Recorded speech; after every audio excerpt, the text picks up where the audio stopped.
Hello friend, welcome to my channel. So friend, आज हम UP BEd entrance exam 2023 के लिए कला वर्क का प्रैक्टिस सेट करने वाले हैं। ध्यान रखिएगा, इस टॉपिक की आपको पीडीएफ चाहिए तो टेलीग्राम पे जाइए, वहाँ पे सर्च करिए जाके एजुकेशन विद सोनू, वहाँ पे अवेलेबल है, वहाँ से आप प्राप्त कर सकते हैं। ओके, चलिए टेस्ट की तरफ चलते हैं। पहला क्वेश्चन, स्वर्ण जयंती रोजगार स्वरोजगार योजना पुनर्गठित होकर अब क्या हो गई है?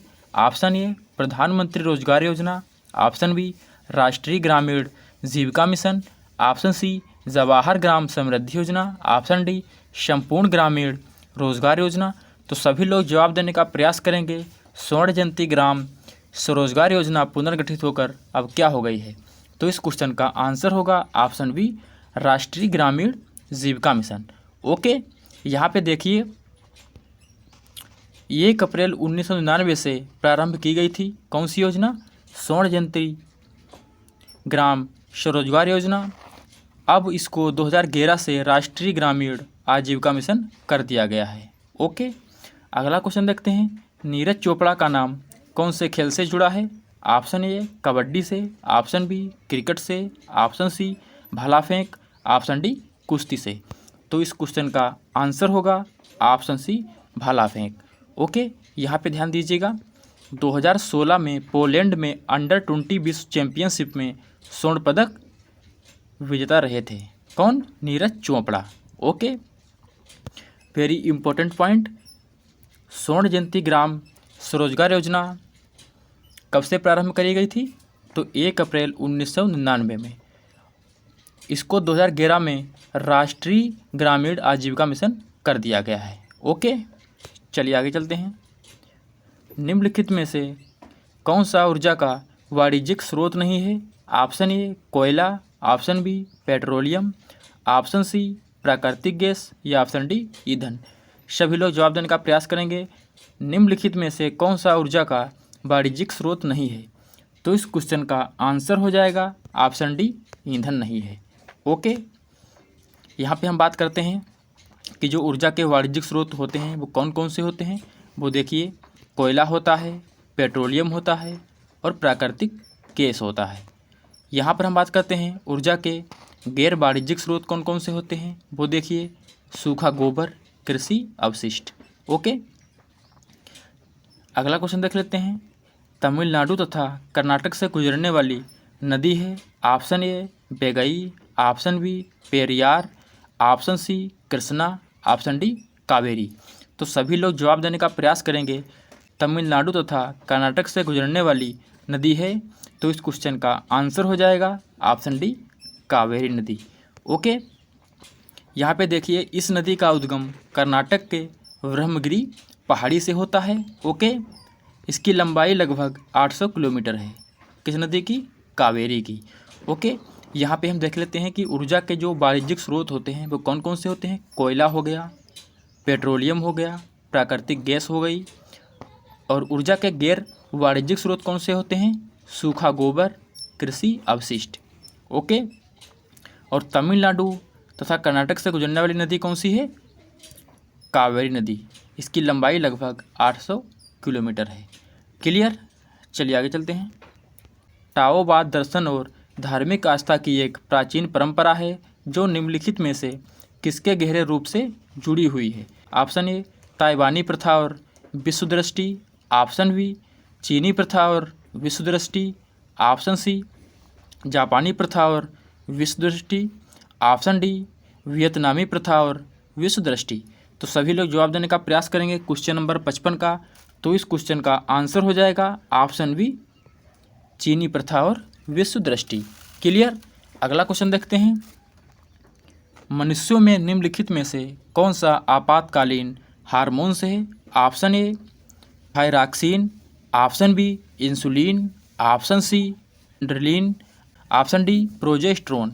तो इस क्वेश्चन का सभी लोग जवाब देने का प्रयास करेंगे। मनुष्यों में निम्नलिखित में से कौन सा आपातकालीन हार्मोन्स है? तो इस क्वेश्चन का आंसर हो जाएगा ऑप्शन सी। क्लियर? चलिए आगे चलते हैं। ध्वनि तरंगों से कौन सा शब्द जुड़ा हुआ नहीं है? Option A hertz, option B decibel, option C candela, option D Mach. तो सभी लोग जवाब देने का प्रयास करेंगे। ध्वनि तरंगों में से कौन सा शब्द नहीं जुड़ा है। यहाँ पे 4 ऑप्शन दिए हैं। यहाँ पे ध्वनि तरंगों से कौन सा शब्द ऐसा है जो जुड़ा नहीं है? तो इस क्वेश्चन का आंसर हो जाएगा ऑप्शन सी, कैंडेला। ओके, अगला क्वेश्चन देखते हैं। भारतीय सिविल सेवा किस गवर्नर जनरल वायसराय के शासन के दौरान आरंभ की गई? Option A Dalhousie, option B Curzon, option C Bentinck, option D Cornwallis. तो इस क्वेश्चन का सभी लोग जवाब देने का प्रयास करेंगे। तो इस क्वेश्चन का आंसर हो जाएगा ऑप्शन डी, कॉर्नवालिस। क्लियर। अगला क्वेश्चन देखते हैं। निम्नलिखित में से कौन सी वायुमंडल की सबसे ऊपरी परत है? ऑप्शन ए समताप मंडल, ऑप्शन बी मध्यमंडल, ऑप्शन सी आयनमंडल, ऑप्शन डी बहिर्मंडल। तो सभी लोग जवाब देने का प्रयास करेंगे। निम्नलिखित में से कौन सी वायुमंडल की सबसे ऊपरी परत है? तो इस क्वेश्चन का आंसर हो जाएगा ऑप्शन डी, बहिर्मंडल। ओके, अगर आपको 2023 में सरकारी कॉलेज से बीएड करना है तो हमारे चैनल से जुड़ जाइए, निश्चित ही सहायता मिलेगी। चलिए चलते हैं आगे। निम्न में से कौन सा बैंक भारतीय रिजर्व बैंक के एक एक्ट के रूप में कार्य करता है? ऑप्शन ए भारतीय State Bank, option B Central Bank, option C Canara Bank, option D Indian Overseas bank.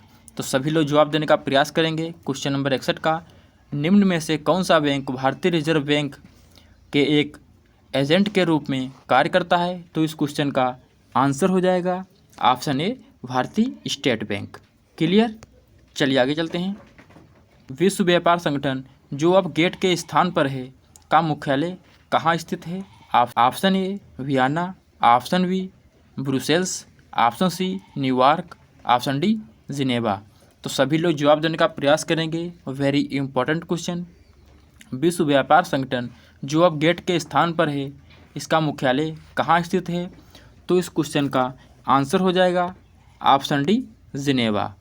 Okay, यहाँ पे देख सकते हैं विश्व व्यापार संगठन WTO की स्थापना 1 जनवरी 1995 को हुई थी। इसका मुख्यालय जिनेवा में पड़ता है। ओके फ्रेंड, ध्यान रखिएगा, विश्व व्यापार संगठन की स्थापना कब करी गई? 1 जनवरी 1995 में। ओके, चलिए आगे चलते हैं। विधान परिषद की सदस्यता के लिए न्यूनतम आयु सीमा क्या है? ऑप्शन ए 21 वर्ष, ऑप्शन बी 25 वर्ष, ऑप्शन सी 30 वर्ष या ऑप्शन डी 35 वर्ष। सभी लोग जवाब देने का प्रयास करेंगे। विधान परिषद की सदस्यता के लिए न्यूनतम आयु क्या है? तो इस क्वेश्चन का आंसर हो जाएगा ऑप्शन सी, 30 वर्ष। ओके, अगला क्वेश्चन। बांग्लादेश का राष्ट्रीय गान आमार सोनार बांग्ला किसने लिखा था?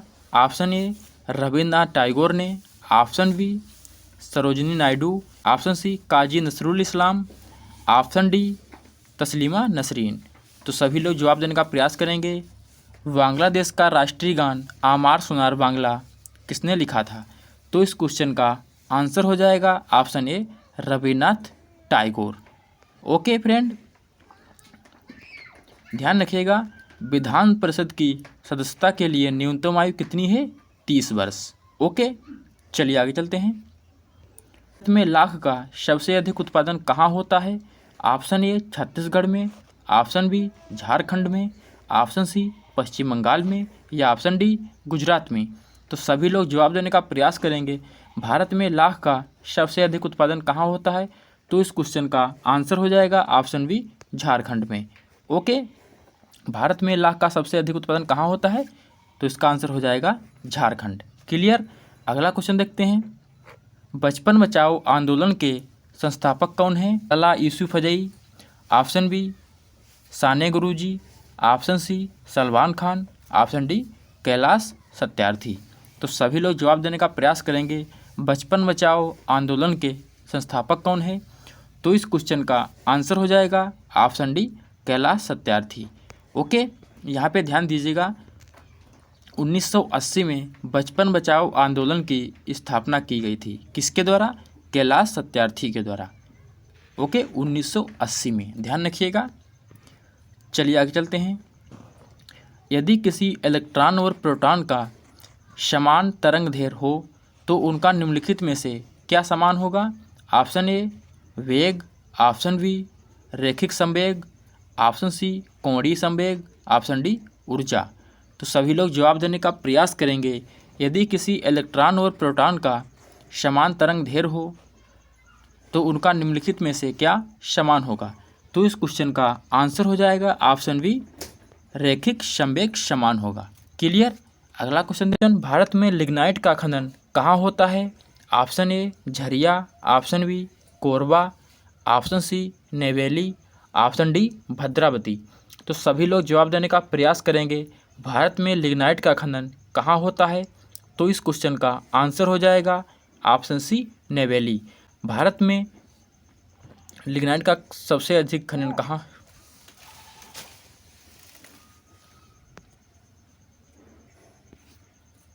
अगला क्वेश्चन, निम्नलिखित में से कौन उष्णकटिबंधीय पतझड़ी पौधा है जो दक्कन के पठार की विशेषता है? ऑप्शन ए सागौन, ऑप्शन बी शीशम, ऑप्शन सी चंदन या ऑप्शन डी साल। सभी लोग जवाब देने का प्रयास करेंगे। निम्नलिखित में से कौन उष्णकटिबंधीय पतझड़ी पौधा है जो दक्कन के पठार की विशेषता है? तो इस क्वेश्चन का आंसर हो जाएगा ऑप्शन सी चंदन। ओके। अगला क्वेश्चन देखते हैं, क्लारीपाइट किस राज्य का मार्शल आर्ट है? Option A Madhya Pradesh, option B Mizoram, option C Nagaland, option D Kerala. पृथ्वी की पपड़ी में सबसे ज़्यादा पाया जाने वाला धातु कौन सा है? Option A zinc, option B तांबा, option C aluminium, option D लोहा। सभी लोग जवाब देने का प्रयास करेंगे। पृथ्वी की पपड़ी में सबसे ज़्यादा पाया जाने वाला धातु कौन सा है? तो इस क्वेश्चन का आंसर हो जाएगा option C aluminium. Okay friend, यहाँ पे ध्यान दीजिएगा, सबसे अधिक ऑक्सीजन होती है, इसके बाद में सिलिकॉन 27%, इसके बाद में एल्युमिनियम 8.13%। ओके। चलिए, हेपेटाइटिस मानव शरीर के किस अंग को प्रभावित करता है? ऑप्शन ए जिगर, ऑप्शन बी अग्नाशय, ऑप्शन सी तिल्ली या ऑप्शन डी छोटी आंत। वेरी इंपॉर्टेंट क्वेश्चन, हेपेटाइटिस मानव शरीर के किस अंग को प्रभावित करता है? तो इस क्वेश्चन का आंसर होगा ऑप्शन ए जिगर को। अगला क्वेश्चन, दूध से दही जमाना निम्न में से किसका उदाहरण है? ऑप्शन ए पायसीकरण, ऑप्शन बी झैलीकरण, ऑप्शन सी पिंडन, ऑप्शन डी स्कंदन। सभी लोग जवाब देने का प्रयास करेंगे। दूध से दही जमाना निम्न में से किसका उदाहरण है? तो इस क्वेश्चन का आंसर हो जाएगा ऑप्शन डी स्कंदन। क्लियर। तो फ्रेंड, यहाँ पर हमारा टेस्ट समाप्त होता है। कितना रहा आपका स्कोर वो कमेंट बॉक्स में कमेंट कर दीजिए। अगर वीडियो अच्छी लगी हो तो हमारे चैनल से जुड़ जाइए, निश्चित ही सहायता मिलेगी। मिलते हैं अगले वीडियो में, तब तक के लिए बाय बाय, थैंक यू।